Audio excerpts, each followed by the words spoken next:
నువ్వు మాట్లాడావు, నీకు వందనాలు. నువ్వు నా కోసం ఈ లోకానికి వచ్చి నా పాపాన్ని నీ మీద వేసుకొని సిలువలో నా కోసం శ్రమను అనుభవించి చనిపోయావని నేను ఒప్పుకుంటున్నాను.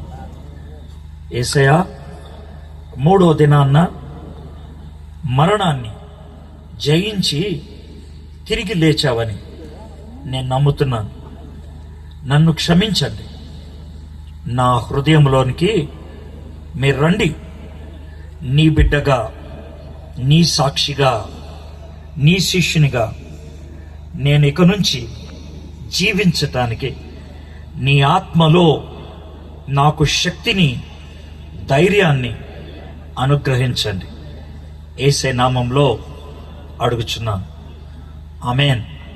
దయచేసి నెమ్మదిగా వెనక్కి వెళ్ళండి. మీరు వెనక్కి వెళ్తున్నప్పుడు